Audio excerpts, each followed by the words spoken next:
What I can tell you is, yes, we did step back due to COVID.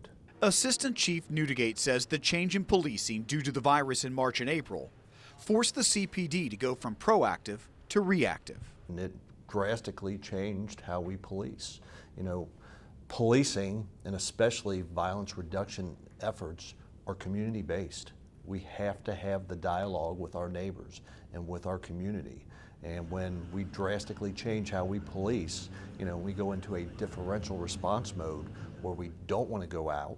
We're trying to limit our interaction with the community. We're no longer having that trust. We're no longer getting the information on locations and individuals that are driving our violence.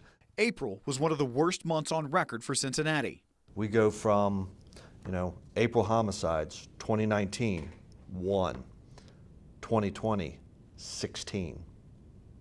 The numbers they're startling. 2019, total shootings, we had 17.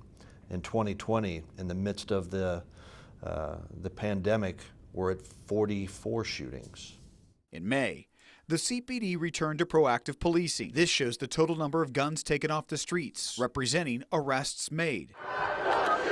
Then demonstrations, protests, and unrest.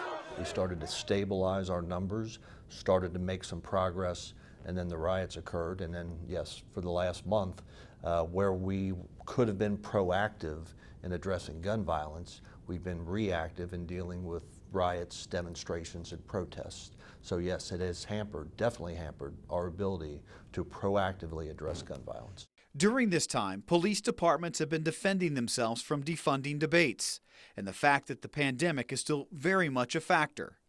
Neudigate adds, answers to the violence will take time. We're not going to figure it out in a month. We're not going to figure it out in 3 months, because many of these strategies have been tested over years, to show what's effective: hotspot policing, focused deterrence.